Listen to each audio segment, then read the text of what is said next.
Hello.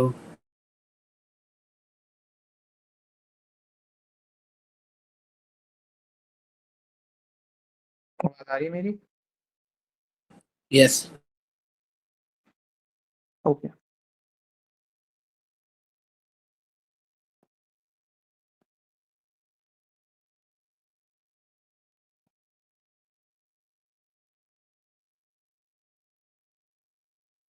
Recording start कर दी Fatima? Okay. Number sequence से पढ़ेंगे क्या? पहले मैं ये लिख के दे देता हूँ आप लोगों को।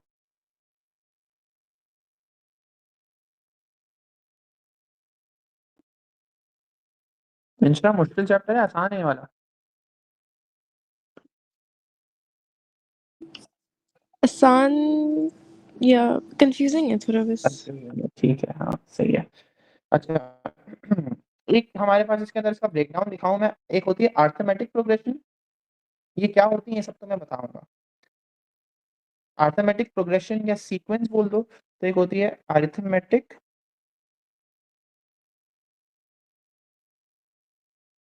सीक्वेंस, एक होता है हमारे पास ज्योमेट्रिक सीक्वेंस। ज्योमेट्रिक सीक्वेंस जो है थोड़ी सी रेयर है, मैं लिख भी देता हूँ ब्रैकेट में, रेयर है, कम आती है, ज्यादा नहीं आती, और इस नाम से पहचानी भी नहीं जाती है। ये तो नाम मैं ले रहा हूँ। अच्छा चलो इसका एक और नाम बता देता हूँ, इसका एक और नाम बनता है एक्सपोनेंशियल सीक्वेंस। एक्सपोनेंट, एक्सपोनेंट किसे कहते हैं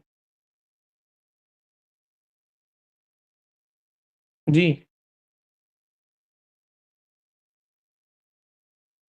एनीवन? दादा बढ़ने को ठीक है, याद नहीं। एक्सपोनेंशियल उस चीज को वो कहते जो हैं विच इज, स्मॉल वैल्यू होती है, क्या होती है?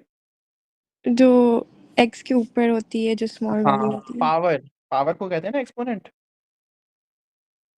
जैसे फॉर हाँ, एग्जांपल मैं yes। 2x लिख रहा हूँ तो ये x क्या है, 2 की पावर है, तो पावर को एक्सपोनेंट कहते हैं। याद करो मैंने बताया था आप लोगों को, ऐसा कोई ग्राफ बनवाया था आप लोगों को अगर याद हो, एक्सपोनेंट ग्राफ बना, एक्सपोनेंशियल ग्राफ की इक्वेशन बनवाई थी।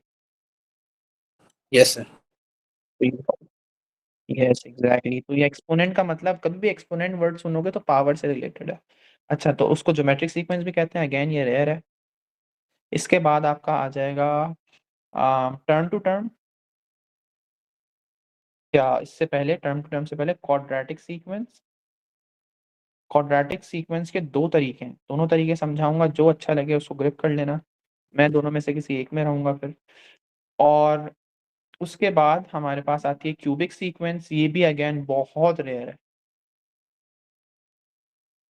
फिर टर्न टू टर्न, फिर लास्ट में कनेक्टिंग वाली, कनेक्टिंग सीक्वेंस। ठीक है, ये काम की है। ये ब्रेकडाउन मैंने खुद बनाया है, इसे कुछ कॉपी वॉपी में कहीं मिलेगा नहीं आप लोगों को। तो बहरहाल ये जो है इनको समझते हैं। सबसे पहले अर्थमेटिक सीक्वेंस क्या है? अर्थमेटिक सीक्वेंस ये है कि जिसके अंदर आप लोगों के पास क्या होगा, कॉमन डिफरेंस होगा। एक नंबर की सीरीज चल रही होगी जिसमें कॉमन डिफरेंस आ रहा होगा, जैसे 1 3 5 7 9, इनमें कॉमन डिफरेंस क्या है? 1 3 5 7 9 कॉमन डिफरेंस क्या है इनमें? कितने का सर गैप है और दोनों? और तो है नंबर्स, ये नहीं लेकिन टू का डिफरेंस इनके दरमियान का डिफरेंस कितना है? 2 2 का डिफरेंस नहीं है? किनके दरमियान सर? 1 3 5 7 9। यस। अगले में जाने के लिए आपको +2 करना पड़ रहा है, फिर अगले में जाने के लिए आपको +2 करना पड़ रहा है, फिर अगले में जाने के लिए आपको +2 करना पड़ रहा है। तो जो कॉमन डिफरेंस आ रहा है ना हर टर्म के दरमियान, वो 2 का है। ये बात समझ में आई? टर्म समझाता हूँ चलो, सबसे पहले तो मैं आप लोगों को समझाता हूँ। एक चीज होती है टर्म, और एक होती है nth टर्म। टर्म का मतलब है जो भी आपके आंसर है। लेट से मैं कहता हूँ मेरी टर्म 1 फर्स्ट टर्म है, सेकंड टर्म है, थर्ड टर्म है, फोर्थ टर्म है, और फिफ्थ टर्म है। ठीक है, सही है, मैं क्लास ले लूँ। तो ये फर्स्ट टर्म है, सेकंड टर्म है, थर्ड टर्म है, फोर्थ टर्म है, एंड सो ऑन। अगर मैं आपको कहता हूँ कि मेरी फर्स्ट टर्म का आंसर है 5, मेरी फर्स्ट टर्म का आंसर है 1, सेकंड टर्म का मेरा आंसर है 5, थर्ड टर्म का आंसर है थर्ड टर्म का आंसर है 9, फिर फोर्थ टर्म का आंसर है 13 और फिर फिफ्थ टर्म का आंसर है 17। तो मुझे इसमें गैप्स बताओ, are the gap same? Sir 4 के गैप्स हैं सब में। 4 का गैप्स है, बिल्कुल। अच्छा, ये जो कहलाएगा ना, ये हमारी nth टर्म्स कहलाएंगी, मतलब ये अनलिमिटेड है, इनफाइनाइट है, जाते रहोगे आगे। ये फर्स्ट टर्म का आंसर 1 आ रहा है, सेकंड टर्म का आंसर 5 है, थर्ड टर्म का आंसर 9 है। इसको इस तरह पढ़ा जाएगा। बात समझ में आ रही है? What is the answer of six term? बताओ। What is the answer of next two term? 21 and 25। ये बात सबको समझ में आ गई? तो जो कॉमन डिफरेंस वाली होती है उसको अरिथमेटिक सीक्वेंस कहा जाता है इन सिंपल वर्ड्स। अगर मुझे कहा जाए कि इसकी सर nth टर्म की एक्सप्रेशन बना के दें, nth टर्म मतलब n means number of term. अब मैं बोलूं n की वैल्यू 5 है, तो आप लोग बोलोगे सर n की वैल्यू अगर 5 है तो आंसर 17 आ रहा है। अहमद आवाज आ रही है बेटा? बैकग्राउंड नॉइज आ रही है आप लोगों को? हाँ बोलो सारे। No sir. हाँ सर। आ रही है ना? बस बच्चे ने बोल दिया हाँ। खामोशी से बात करो। अच्छा नहीं चेंज है, लेकिन थोड़ी सी स्लो बात करो, मैं भी डिस्टर्ब करूँ। और बच्चों ने भी हाँ बोल दिया। खैर बहरहाल, nth टर्म जैसे अगर मैं आप लोगों को बोलूं n की वैल्यू 5 है तो आप लोग बोलोगे सर अच्छा आंसर 17 आ रहा है। अगर मैं आपको बोलूं n की वैल्यू 6 है तो आप लोग बोलोगे सर 21 आंसर आ रहा है। ये बात समझ में आ रही है? तो अगर मैं आप लोग को बोलूं n की वैल्यू 15 है या n की वैल्यू 25 है, 15 तक भी निकाल लोगे। मैं अगर आप लोग को बोलूं n की वैल्यू 50 है तो आप बोलोगे सर क्या हम बैठ के बनाए ऐसे? क्या हम लोग चलते रहे आगे आगे तक? नहीं। तो कोई ऐसा फॉर्मूला होना चाहिए कि मैं डायरेक्ट मैं उसमें 50 प्लग इन करूं, आंसर निकाल के दे दूं आपको। कुछ बात समझ में आ रही है? Yes sir. यस। तो nth टर्म फॉर्मूला बनाना आना चाहिए या nth टर्म एक्सप्रेशन की तरह वो बोलते हैं, या तो एक्सप्रेशन बोलो या मतलब एक ही चीज है, एक्सप्रेशन या फॉर्मूला इस तरह बोला जाता है कि find the expression for the nth term या find the formula for the nth term. तो आप लोग को करना क्या होगा, उसके लिए फॉर्मूला बनता है t is equals to a plus d bracket n minus 1। ये फॉर्मूला है। अब ये a t n ये क्या है? t का मतलब है टर्म, जो आपका आंसर आएगा, answer of the term. n क्या है? जो टर्म चल रही होगी, नंबर ऑफ टर्म, या नंबर ऑफ टर्म नहीं मतलब टर्म चल रही होगी, जो भी आपका nth वैल्यू होगी, जो भी है 1 2 3 4 5 एंड सो ऑन।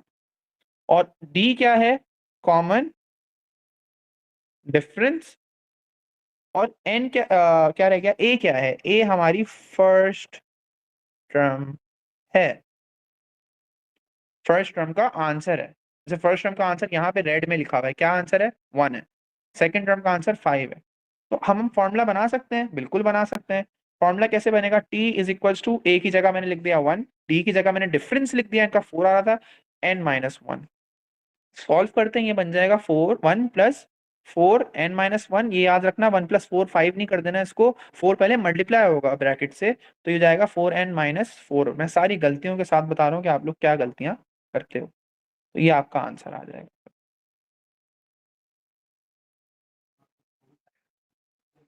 क्लियर? इससे क्या होगा? इस फॉर्मूले से ये होगा कि अगर मैंने फातिमा आपसे पूछ लिया कि मुझे बताओ 25 टर्म का आंसर क्या होगा, तो आपको 25 टर्म तक पहुंचना नहीं पड़ेगा 6 7 8 9 10 के 6 पे क्या आंसर आ रहा है, 7 पे क्या आ रहा है। मैं आपसे पूछूं 25 पे क्या आ रहा है, तो आप क्या करोगी? Instead of writing it down आप इधर लिख दो 25, तो ये लिख दोगे आप 4 25 माइनस 3, तो ये आपका आंसर क्या आ रहा है? 100 माइनस 3 विच इज 97। तो आप बोलोगे सर आंसर 97 आ रहा है। ठीक है, सबको समझ में आया? ये बेसिक है, बिल्कुल अरिथमेटिक सीक्वेंस है ये। Yes sir. ये सर मुश्किल तो नहीं है यहाँ तक? No sir. चलो एक मैं देता हूँ, आप लोग मुझे फॉर्मूला बना के देना, थोड़ा सा क्विक करेंगे, जल्दी जल्दी बताना। सीक्वेंस ले लेते हैं 3 8 13 और नेक्स्ट क्या आएगा, कोई बता सकता है? 18। हाँ, और 18 और जबरदस्त 18 और 23 और 28। 28। समझ गए होगे आप लोग कि चल क्या रहा है एंड सो ऑन। चलो इसका फॉर्मूला बना के दो मुझे। फॉर्मूला क्या है? t is equals to a plus d bracket n minus 1। Solve करके मुझे पूरी एक्सप्रेशन बना के दो। क्विकली करना है काम।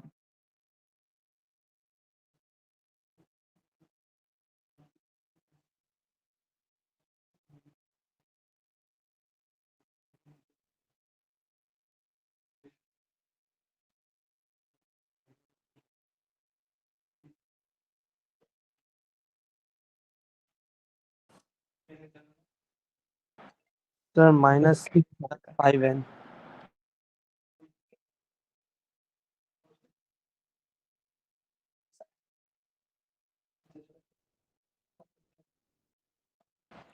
Minus 8 plus 5n. कंफर्म करो।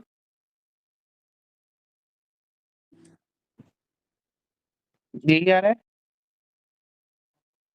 अब्दुल्ला आपकी तरफ से आवाज नहीं आई। जी सर। 5n माइनस 2 आ रहा है बेटा। मेरा भी -2 + 5n आ रहा है। हाँ, ये आप लोगों ने -8 + 5n क्यों किया है? अच्छा चलो, अगर आप लोगों को कंफ्यूजन है ना कि आप लोगों ने सही किया है नहीं किया है, कुछ वैल्यूज डाल के देख लो। ये फर्स्ट टर्म होगी, ये सेकंड टर्म होगी, ये थर्ड टर्म होगी, ये फोर्थ टर्म होगी ना, तो 3 डाल के चेक कर लो क्या इससे वैलिड हो रहा है या नहीं हो रहा। तो देखो -8 + 5 अंदर डाल दिया आप लोगों ने 3, ये हो गया -8 + 15। चेक करो आंसर क्या आ रहा है, 7 आ रहा है। तो ये तो थर्ड में तो 13 आना चाहिए, आप लोग का 7 आ रहा है, इसका मतलब ये फॉर्मूला गलत है। इसमें चेक कर लो फिर। सॉरी सर, वो साइंस की गलती, वो साइन की गलती नहीं करनी है इसमें। ठीक है, ये देखो इसमें 15 - 2 किया, इसमें 13 आ रहा है। तो फॉर्मूला आंसर क्या है? आंसर ये रहा, t is equals to 5n minus 2। Clear? आगे चलते हैं। ये बेसिक है, बिल्कुल बेसिक बच्चों वाला है। ट्रेंड पता चल जाता है, डिफरेंस पता चल जाता है, फर्स्ट में पता चल जाती है, आराम से सॉल्व कर सकते हो। ज्योमेट्रिक सीक्वेंस की तरफ आते हैं, जो एक्सपोनेंशियल सीक्वेंस भी कहा जाता है जिनको। इसमें क्या होता है, इसमें अक्सर टेबल्स चल रहे होते हैं। जैसे फॉर एग्जांपल में, नहीं टेबल नहीं, सॉरी, एक्सपोनेंट्स बढ़ रहे होते हैं। जैसे फॉर एग्जांपल मैं लिखता हूँ पहले 1, फिर लिखता हूँ 1 नहीं सॉरी 2 लिखता हूँ, एंड देन मैं लिखता हूँ 4, और उसके बाद मैं लिखता हूँ 8, फिर मैं लिखता हूँ 16, और फिर मैं लिखता हूँ 32, फिर 64, और फिर 128, फिर 256, और फिर 512 512। ये लड़कों ने देखा होगा, इस चीज को ऑब्जर्व किया होगा कि पहले मोबाइल आते थे 8 GB के, फिर आते होने लग गए 16 GB के, फिर 32, फिर 64, फिर 128, फिर 256। ऐसा ऑब्जर्व किया है किसी ने कभी? Yes sir. तो कहते हैं वो आईफोन आ गया, मेरे पास यार 64 GB है, तुम्हारा अच्छा है, तुम्हारे पास 256 वाला है। सुना होगा ये। और भी 1 TB भी सुना होगा। तो 512 के बाद 1028 आता है, 1028 1 TB में आ जाता है फिर। तो ये बेसिकली जो हमारी स्टोरेज जो सीरीज चलती है ना स्टोरेज की, वो भी इसी तरीके से चलती है। तो बेसिकली इसमें हो क्या रहा है, इसमें अगर हम ऑब्जर्व करें, क्योंकि एक्सपोनेंशियल सीक्वेंस है, तो आपको बताएंगे नहीं कि एक्सपोनेंशियल सीक्वेंस है, आपको कैच करना पड़ेगा। सबसे पहले आपको ये देखना पड़ेगा क्या कॉमन डिफरेंस है। आपने देखा यार इधर 2 डिफरेंस आ रहा है, इधर 4 डिफरेंस आ रहा है, फिर इसमें क्या आ रहा है, इसमें तो फिर जो है अलग ही आ रहा है, 8 डिफरेंस आ रहा है, फिर इसमें कितना आ रहा है, 16 का डिफरेंस आ रहा है। तो आपने बोला कॉमन डिफरेंस तो नहीं है, तो फिर क्या अप्रोच करें? फिर आप ये चेक करो कि एक्सपोनेंशियल तो नहीं है। बिल्कुल है एक्सपोनेंशियल, जब 2 की पावर 1 की जा रही है फर्स्ट टर्म, मतलब 2 की पावर n है। आंसर क्या है इसका, टर्म का डायरेक्ट आंसर 2 की पावर n। तो इसका मतलब ये हुआ कि अगर आप n की वैल्यू फर्स्ट रख रहे हो 1, तो आपका आंसर 2 आ रहा है। अगर आप n की वैल्यू 2 रख रहे हो, जो रेड में दिखा रहा हूँ ये n की वैल्यूज है। थर्ड टर्म चल रही होगी आंसर 8 है, फोर्थ टर्म चल रही होगी आंसर 16 है, 5 टर्म चल रही होगी। तो जो टर्म n है ना, यही डिफाइन कर रहा है, यही आपकी एक्सपोनेंट बनेगा। तो इसका मतलब ये है कि जैसे फॉर एग्जांपल आपने लिखा 2 की पावर 5, तो 5 पे आपका आंसर आ रहा है 128। आई बात समझ में? 33 हो गया, सॉरी 32 हो गया जी। आप क्या कह रही हो? बाइनरी नंबर सिस्टम हो गया, हाँ बिल्कुल। आप लोगों ने कंप्यूटर साइंस पढ़ा होगा, मैंने नहीं पढ़ा। तो ये 64 बिट 32 बिट इस तरह का कुछ होता है ना सिस्टम। हाँ, तो कंप्यूटर साइंस के बच्चे माशाल्लाह से शार्प हैं सारे, उनको पता होगा ये चीज़। तो यही कॉन्सेप्ट है बिल्कुल आपका। लेकिन देखो ये बाकियों के साथ भी हो सकता है, जैसे 3, फिर 9, फिर 27, फिर 81, फिर पता नहीं फिर होगा कोई। तो आपने देखा पहले वाले में यार ऐसा भी हो सकता है कि अब आप लोगों ने डिफरेंस देखा, इसमें 6 डिफरेंस है, फिर इसमें और लंबा डिफरेंस है, बड़े बड़े डिफरेंस आना शुरू हो गए। 27 माइनस 9 कर रहे हैं, क्या डिफरेंस आ रहा है? 18 का डिफरेंस आ रहा है। फिर कितने का डिफरेंस आ रहा है? 27 माइनस 81 से 54 का डिफरेंस आ रहा है। बिल्कुल, मतलब डिफरेंस ही अलग है। इन दोनों में अगर डिफरेंस देखो तो 12 का डिफरेंस है, इनमें डिफरेंस देखो तो वो और ही अजीब डिफरेंस है। तो डिफरेंस का भी डिफरेंस नहीं बन रहा। इसमें तो चलो आप लोगों ने एक चीज कैच की होगी कि डिफरेंस का डिफरेंस चल रहा है। कैसे? 2 यहाँ डिफरेंस है, यहाँ पे कितना है? 4 है, यहाँ पे कितना है? 8 है। तो डिफरेंस का डिफरेंस सेम है, लाइक दिस। आई बात समझ में? उसमें तो डिफरेंस का भी डिफरेंस डिफरेंट बन रहा है। तो इसका मतलब ये हो गया कि ये एक्सपोनेंशियल है 100%। और एक्सपोनेंशियल वर्ड का मतलब समझाया था मैंने, बोला था इमेंस इंक्रीज, बहुत ज्यादा इंक्रीज को एक्सपोनेंशियल इंक्रीज कहा जाता है। तो देख सकते हो आप लोग, पहले 3 था, फिर 9 हो गया, फिर 27 हो गया, फिर 81 हो गया। अगला क्या होगा बता सकता है कोई? It's 3 times 3 times 3 times 3 times 3 which is 243। एक और 3 लगा दो, 729। कितनी जल्दी जल्दी इंक्रीज हो रहा है? टाइम्स 3। एक्सपोनेंशियल ग्रोथ का क्वेश्चन है भाई। आई बात समझ में? तो इसमें हम डायरेक्टली कहेंगे कि 3 की पावर n है टर्म का फॉर्मूला। तो ये कैच करना आना चाहिए। अब एक इसको अभी आपको डायरेक्ट दे नहीं देंगे, कुछ पजलिंग भी देंगे। कैसे? लेट से मैं कह रहा हूं 1 2 4 8 16 32 और 64। तो आप लोग बोलोगे सर ये वही तो है जो अभी आपने ऊपर दिया है मुझे, हमें ये वही तो है जो आपने ऊपर दिया है। फिर फर्क क्या है बता सकता है कोई? क्या डिफरेंस है? सर इसमें 1 से स्टार्ट होगा। हाँ, इसमें 1 से स्टार्ट हो रहा है। अब एक मसला है, जरा समझना। अगर मैं t, अगर मैं लिखता हूं t इक्वल्स टू 2n, तो मुझे मेरी टर्म स्टार्ट कैसे होती है? टर्म कब से स्टार्ट होती है? 0 से स्टार्ट होती है या 1 से स्टार्ट होती है? मेरी टर्म 0 से स्टार्ट होती है। ये अगर मैं पोजीशन रखता हूँ, बच्चों के लिए रखता हूँ कि कौन फर्स्ट आया, कौन सेकंड आया, कौन 30 आया, तो मैं कोई 0 पोजीशन रख सकता हूँ कि नो 0 आया? नहीं ना? Doesn't make sense. तो टर्म्स भी हमारी first second third fourth fifth होती है, 0 टर्म कुछ होती ही नहीं है। तो प्रॉब्लम यहाँ पे क्या आ गई? अगर आप फर्स्ट टर्म रख रहे हो n की वैल्यू 1, तो आंसर क्या आ रहा है? सेकंड टर्म का आंसर आ रहा है। ये तो फर्स्ट का तो आ ही नहीं रहा है। समझ में आई बात कुछ? जी सर। यस तो फर्स्ट टर्म में 2 आना चाहिए था, लेकिन फर्स्ट टर्म में 1 आंसर आ रहा है। तो कुछ गेम हुआ है यहाँ पे। तो अब यहाँ पे जरा स्मार्टली देखो कि अगर मैं यहाँ पे फॉर्मूला रख देता हूँ पूरा n-1, इसके अकॉर्डिंग हो ये रहा है कि 2, अगर मैं 1 रख रहा हूँ तो 1 माइनस 1 0 हो रहा है, तो ये बन जाएगा t2 0। Anything with the power 0 gives you 1। तो पहला टर्म का आंसर 1 आ रहा है। अगर दूसरी टर्म रख रहा हूँ, दूसरी टर्म का आंसर, पहले मुझे बताओ फर्स्ट टर्म का आंसर 1 है, ये बात एग्री कर रहे हो? सेकंड टर्म का आंसर क्या है? 2 है। थर्ड टर्म का आंसर 4 है। ये बात पे सब एग्री कर रहे हैं? सर, ये वापस समझा दें। समझा रहा हूँ, पहले ये बताओ ये समझ में आ रहा है कि फर्स्ट टर्म का आंसर 1 है, सेकंड टर्म का आंसर 2 है, थर्ड टर्म का आंसर 4 है? जी सर। जी ठीक है। सर। तो अगर मैं यहाँ पे रखता हूँ n, और इसमें अगर मैं थर्ड टर्म की जगह 2 की जगह मैं यहाँ पे 3 लिखता हूँ, तो मेरा आंसर तो 8 आ रहा है। ऑन द अदर हैंड यहाँ पे दिखाया जा रहा है कि थर्ड टर्म का आंसर तो 4 है। तो एक बैकवर्ड नहीं है टर्म, क्योंकि अगले वाले का 8 है। यस तो बैकवर्ड करने के लिए मैंने यहाँ पे क्या कर दिया? n-1 लिख दिया, ताकि ये बन जाए 3-1, फिर ये बन जाए 2 की पावर 2, और मेरा आंसर आ जाए 4। ठीक है? तो फॉर्मूला क्या बन रहा है? ये बन रहा है। समझ में आया किसी को? यस सर जी सबको सर। आ गया समझ में? जी सर। गुड। इसी तरीके से ये लोग प्ले कर सकते हैं फॉर दिस वन, 3n-1 कर सकते हैं, एंड ऑल दैट। ये आपके पास आ गई ज्योमेट्रिक सीक्वेंस। बहुत रेयर है, बहुत ज्यादा नहीं आती, आ जाते हैं तो नजर आ जाता है ट्रेंड, बहुत मुश्किल नहीं देते ये लोग। बात करते हैं क्वाड्रेटिक सीक्वेंस की। क्वाड्रेटिक सीक्वेंस थोड़ा सा मुश्किल है, और क्वाड्रेटिक सीक्वेंस के 2 तरीके बताऊंगा मैं। क्वाड्रेटिक सीक्वेंस तो सबसे पहले आप लोगों को पता होना चाहिए, क्वाड्रेटिक सीक्वेंस का मतलब ये है कि आप लोगों के पास पावर 2 होगी, लेट्स से n², मतलब हर टर्म को स्क्वायर किया जा रहा है। अगर मैं बेसिक बात करूँ ना, बिल्कुल बेसिक, अगर मैं बेसिक क्वाड्रेटिक सीक्वेंस की बात करता हूँ, मैंने हेडिंग्स कहीं पे भी नहीं दी है, तुम लोग परेशान हो जाओगे।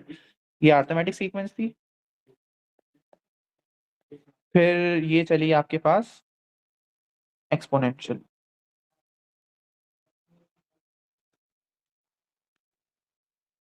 या फिर ज्योमेट्रिक सीक्वेंस। फिर उसके बाद अब हम स्टार्ट कर रहे हैं क्वाड्रेटिक सीक्वेंस।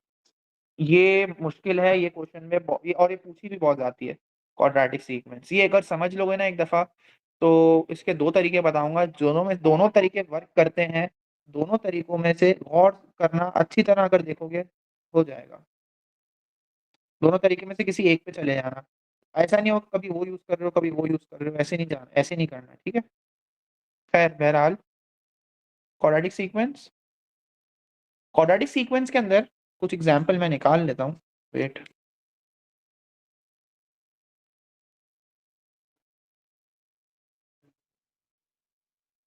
पहले एग्जांपल निकाल लेते हैं फिर उसको सॉल्व करेंगे।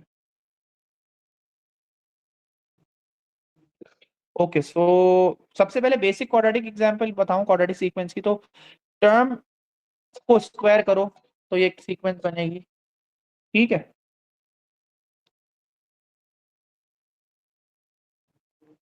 इस हिसाब से अगर मैं कहता हूं कि मेरी फर्स्ट टर्म जो है और सेकंड टर्म जो है वो और थर्ड टर्म जो है उसके आंसर्स क्या आ रहे हैं, पहली टर्म का आंसर आ रहा है, रेड में आंसर्स हैं, ओके, टर्म के आंसर्स हैं।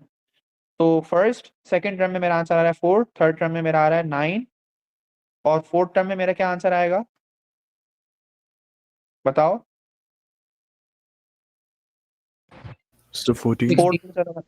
फोर्थ में बताया था, क्या बताया, किसने क्या बताया बताओ दोबारा। 16, 16, अगले में क्या आएगा फिर 25, फिर अगले में क्या आएगा 36, 36, 64। समझ गए, किसको नहीं समझ में आया। सर ये दोबारा बता दें। दोबारा बता देता हूँ, देखो मैंने जब ये जो हमने ट्रेंड कैच किया, हमने ये चीज कैच करी कि हमारी सारी टर्म्स जो हैं वो स्क्वायर्ड हो रही हैं। अगर फर्स्ट टर्म चल रही है 1 का स्क्वायर किया जा रहा है तो 1 ही आ रहा है, 2 का स्क्वायर किया जा रहा है 4 आ रहा है, 3 का स्क्वायर किया जा रहा है 9, 4 का स्क्वायर किया जा रहा है 16, 5 का ठीक किया है जा रहा है सर। तो 25, 6 का। तो मतलब टर्म को ही स्क्वायर किया जा रहा है, मतलब एन को ही स्क्वायर किया जा रहा है, तो ये बन जाएगी t equals to n square. जी अब अरीब क्या कह रहे थे आप बताओ। सर सेवेंथ की 49 नहीं होनी चाहिए। सॉरी सॉरी, ठीक है ठीक है। तो ये आपके पास बिल्कुल बेसिक आ गई, कोई भी क्वाड्रेटिक सीक्वेंस आएगी इससे कंपेयर कर लोगे, आसान हो जाएगा। कैसे, जैसे एक एग्जांपल देता हूं, अब मैं आप लोगों को एक सीरीज देता हूं 0, 3, 8, 15, 24, 35 एंड 48। इसको देख के डर जाओगे आप लोग। सबसे पहले क्या अटेम्प्ट करोगे आप लोग, सबसे पहले कहोगे कि सर हम कॉमन डिफरेंस देख लेते हैं, इसमें 3 आ रहा है, इसमें फिर क्या आ रहा है, इसमें 5 आ रहा है, फिर इसमें क्या आ रहा है, इसमें 7 आ रहा है, और इसमें क्या आ रहा है, इसमें फिर आ रहा है 9, फिर इसमें क्या आ रहा है, फिर इसमें आ रहा है हमारा 11, फिर इसमें क्या आ रहा है हमारा 13। लेकिन हाँ ये किया देखा जा सकता है कि डिफरेंस का डिफरेंस सेम आ रहा है, तभी क्वाड्रेटिक पे जाती है। क्वाड्रेटिक की वैलिडिटी कैसे पता चलेगी, डिफरेंस का डिफरेंस सेम आ रहा होगा। तो आप समझ जाना कि ये कौन सी एक्सप्रेशन है, ये क्वाड्रेटिक सीक्वेंस है, क्वाड्रेटिक सीक्वेंस है, ठीक है। कैसे, जब डिफरेंस का डिफरेंस सेम आ रहा हो। ये बात समझ में आई, पहले बताओ। यस, अब आप यस लोग सर। देख के घबरा जाओगे कि सर इसको करें किस तरह।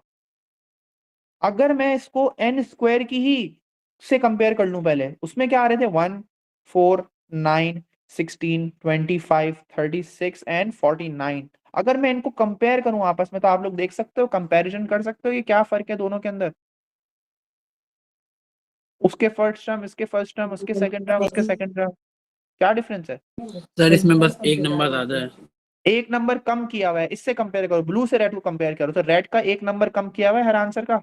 यस, तो उसका फॉर्मूला क्या बनेगा फिर, t is equals to n square minus 1।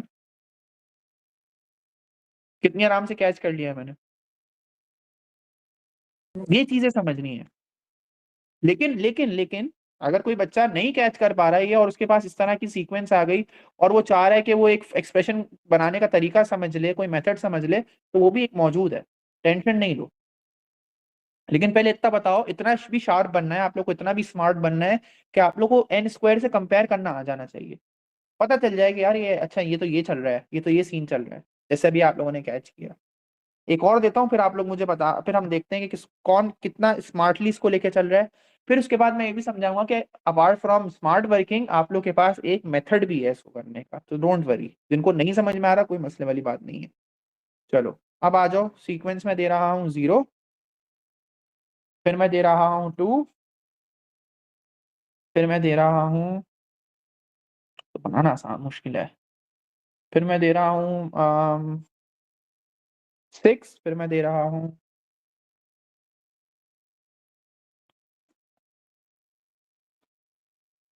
12, और फिर मैं दे रहा हूँ 20।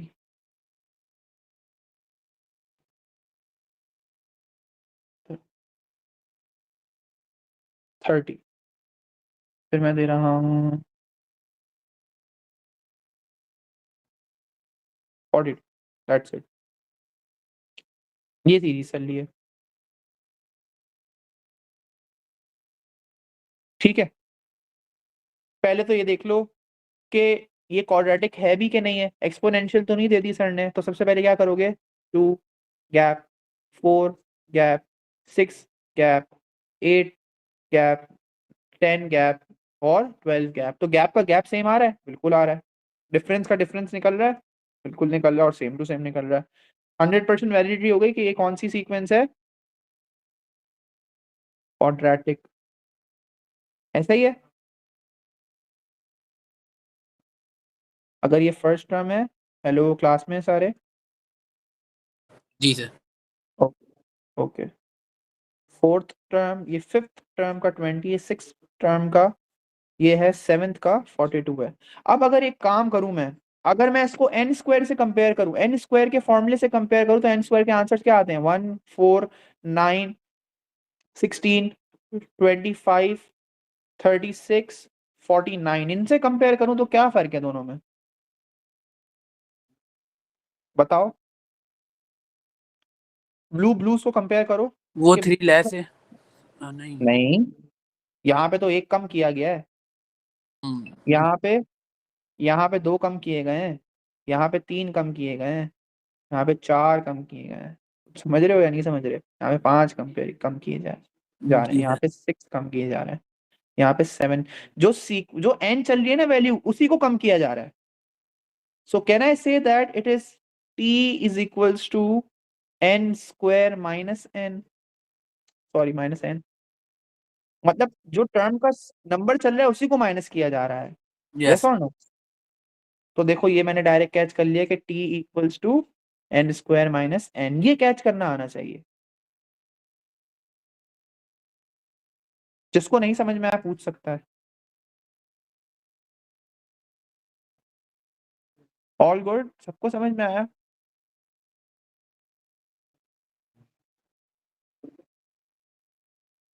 जी सर। ओके गुड, आगे चलते हैं। अब अब मेरे पास एक सवाल आता है कि सर ये हम लोग नहीं कैच कर पा रहे, हम इतने स्मार्ट नहीं है, आप कोई तरीका बता दें। तो ये 0 2 6 12 20 30 और 42 है। क्वाड्रेटिक सीक्वेंस के लिए अब हम क्या कर रहे हैं, हम लोग एक काम ये करते हैं, हम देख लेते हैं पहले क्या डिफरेंस है। पहला पहला डिफरेंस है 2, दूसरा डिफरेंस है 4, तीसरा डिफरेंस है 6, और चौथा है 8 का, पांचवा है 10 का। और डिफरेंस का डिफरेंस हमने देख लिया क्या आ रहा है, वो भी 2 आ रहा है, 2 2 2 2 2 2, सही है। डिफरेंस का डिफरेंस आ रहा है, डिफरेंस के डिफरेंस को मैं बोलूंगा सी, डिफरेंस के डिफरेंस को बोलूंगा डी, डी सी भी बोलते हैं अक्सर लोग, D2 भी बोलते हैं, तो मैं सी बोल रहा हूँ। और डिफरेंस को, जो पहला डिफरेंस है उसको मैं डी बोल रहा हूँ, जो कॉमन डिफरेंस भी होता है, लेकिन कॉमन डिफरेंस का गेम यहाँ पे नहीं है, कॉमन नहीं है डिफरेंस, लेकिन मैं पहले डिफरेंस को डी बोल देता हूँ इस बार। सही है, देखो सुनो, डिफरेंस का डिफरेंस तो सेम है ना, ये रहा,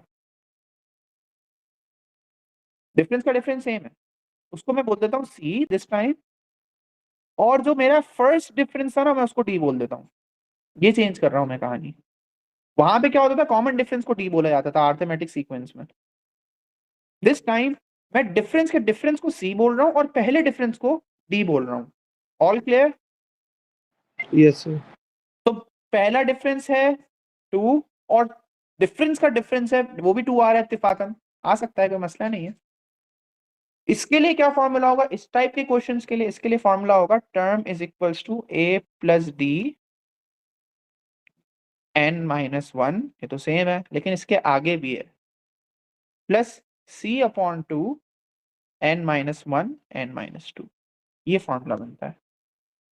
थोड़ा सा उसको आगे याद करना पड़ेगा, a plus d n minus one को आगे फर्दर पढ़ना पड़ेगा।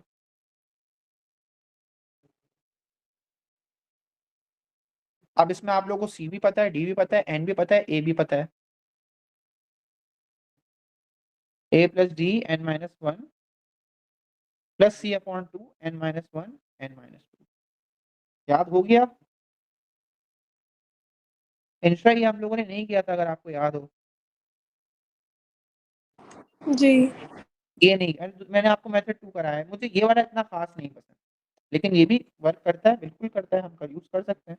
लेकिन आपको हर जगह उमर उमर क्लास में हो, जी मैं इधर हूँ। उमर ये हमने नहीं किया था, याद होगा आपको, लेकिन आपने ये देखा जरूर होगा। ओके, तो अब इसको यूज करके देखते हैं क्या हमारा n स्क्वायर माइनस एन ही आ रहा है। ट्राई करते हैं।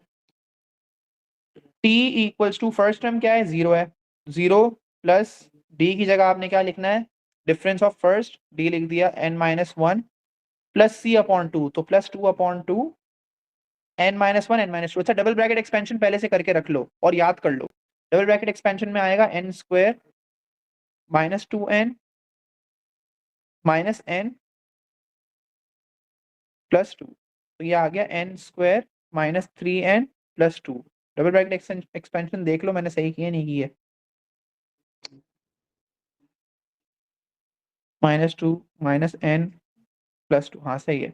ये आपने पहले से सॉल्व करके रख लो या एक दफा में याद कर लो, n square minus three n plus to, ताकि बार बार इसको सॉल्व करके इसको लेंदी ना बनाए हम लोग खामा का इस क्वेश्चन को, क्योंकि लेंदी हो जाता है अमूमन। पहले तो ट्रेंड कैच करो, ट्रेंड कैच करके जो डायरेक्ट हैक्स बताएं वो कर सकते हो। कंपेयरिंग, उसको कंपेयरिंग कहते हैं, तो आप ओरिजिनल से कंपेयर कर सकते हो, एन स्क्वायर से कंपेयर कर सकते हो। अगर कोई कंपेयर करके नहीं कर रहा तो फिर इस फॉर्मूले की तरफ जाए, तो ये हो जाएगा n two n minus two plus n square minus three n plus two, क्योंकि वन हो गया था, ये कैंसिल हो गया और उसने एक्सपैंड कर दिया इसको, ये बन गया आपके पास।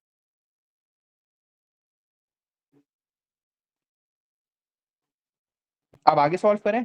ये देखो हो क्या रहा है, यहाँ पे two n minus two n plus two खत्म, और फिर उसके बाद n square as it is आ गया, माइनस थ्री एन और plus two n okay minus n आ रहा है, तो वही फॉर्मूला आ गया जो मैंने उस वक्त स्मार्टली देखा था।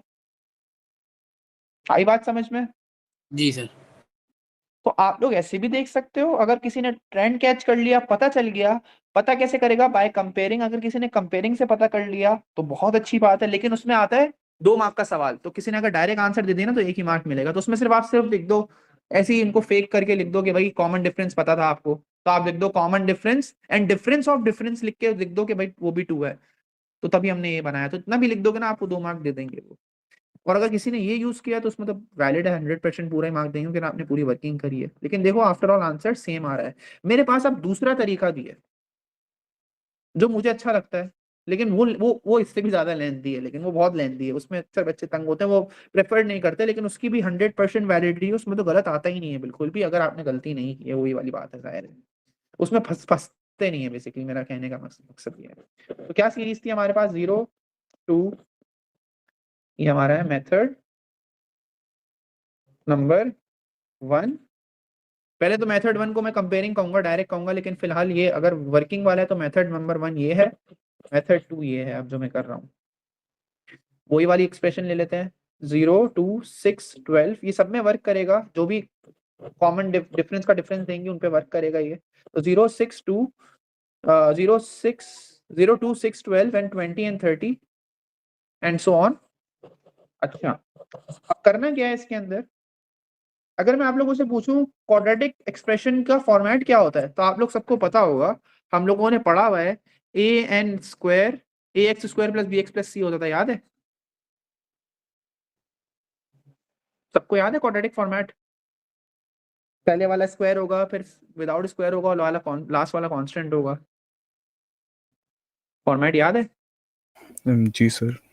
ओके, बस उसमें x लिखता था मैं ax square plus bx plus c, इसमें मैं n लिख रहा हूँ कि हम t और n पे डील कर रहे हैं। ठीक है, ये आपके पास इक्वेशन आ गई। इस इक्वेशन के मुताबिक अगर मेरे पास फर्स्ट टर्म है 0 तो मैं टर्म की जगह लिख दूंगा 0, और फर्स्ट टर्म है तो n की वैल्यू 1 है तो मैं ये कर देता हूँ लाइक दिस।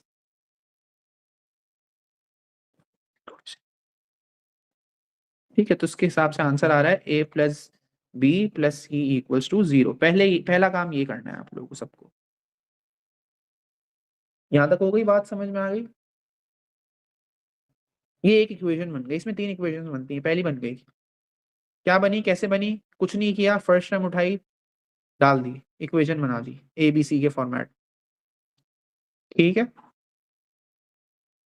एक और इक्वेशन बनाओ सेकंड और थर्ड के लिए। सेकंड बना रहे हो, क्या करोगे? वही a n square plus b n plus c लोगे, और इसमें टी की जगह पे लिख दिया 2। अब ए की एन की जगह यहाँ पे लिख दिया, सेकंड टर्म है ना ये, सेकंड की जगह आप लोगों ने फिर क्या लिख दिया, यहाँ पे 2 लिख दिया स्क्वायर प्लस बी, यहाँ पे वापस 2 लिख दिया प्लस सी। ये बन गई आपकी 2 is equal to 4a plus 2b plus c. ये बनानी नहीं पड़ेगी बार बार, ये एक्स्ट्रा है, ये एक दफा समझने का गेम है। अगर समझ लिया तो फिर आगे नहीं बनानी पड़ती बार बार। खैर, तीसरी के लिए क्या करोगे आप लोग? करोगे थर्ड टर्म के लिए क्या करोगे? थर्ड टर्म के लिए आप लोग यहाँ पे 6 डाल दोगे।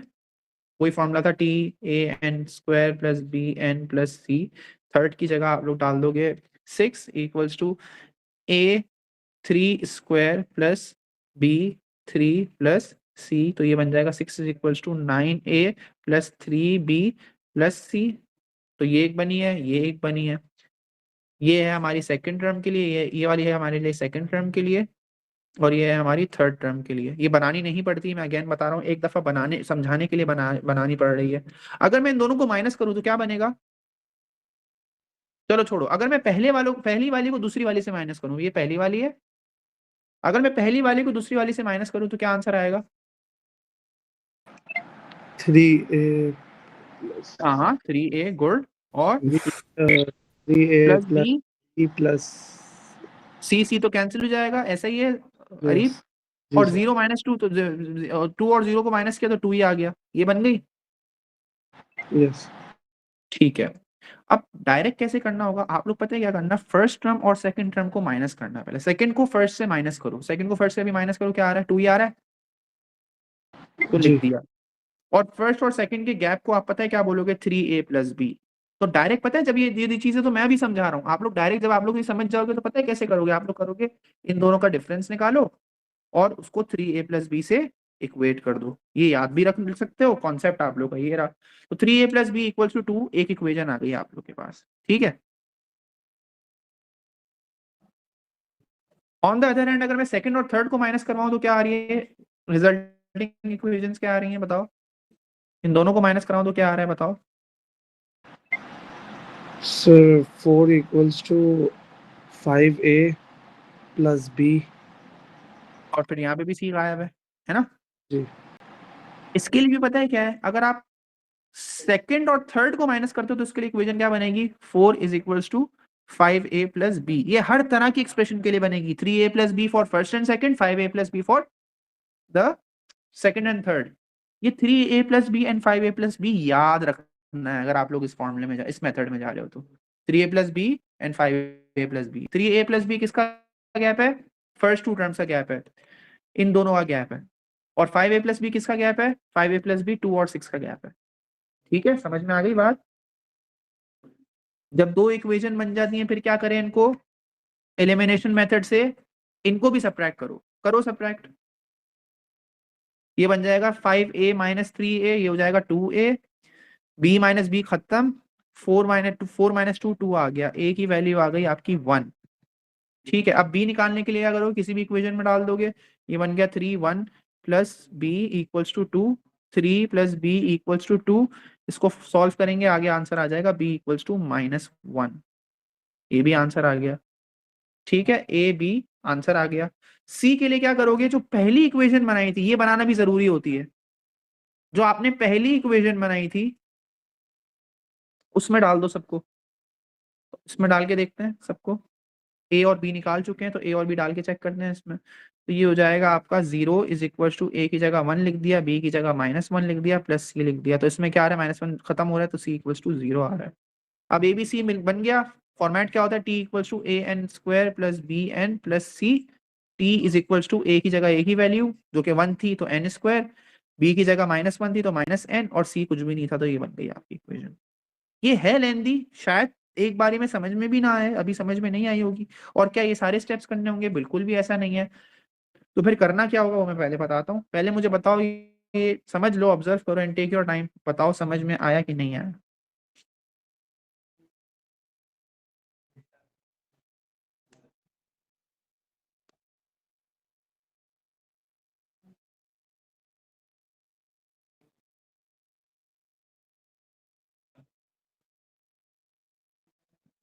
क्या हुआ, थक गए आप लोग?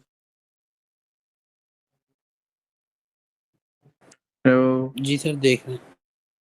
देख रहे हो ना, देखो देखो देखो।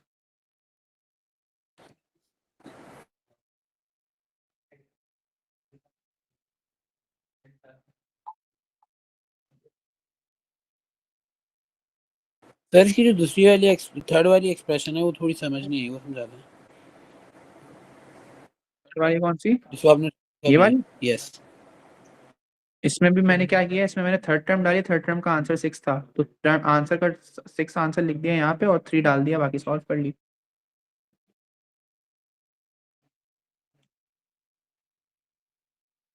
सही है। ओके। बाकी बच्चे बताओ, अभी मैं इसको इजी करके इसको फिल्टर आउट करके जो चीजें सिर्फ करनी है वो बताऊंगा। ये तो मैंने आप लोगों को पूरा कॉन्सेप्ट दिया है पहले। सही है। चलो, अब यही क्वेश्चन था हमारा, यही एक्सप्रेशन थी। इसमें अब आप लोगों को सिर्फ करना क्या होगा, मैं सिर्फ वो दिखा दूं, क्योंकि ये सारा काम तो नहीं करेंगे हम 2 मार्क के लिए, 2 मार्क का आता है ये, तो सारा काम थोड़ी करेंगे हम लोग। तो मैं ये आप लोगों को दिखा देता हूँ पहले, अगर यही आपका क्वेश्चन आता, आप लोग उसमें करना क्या क्या है।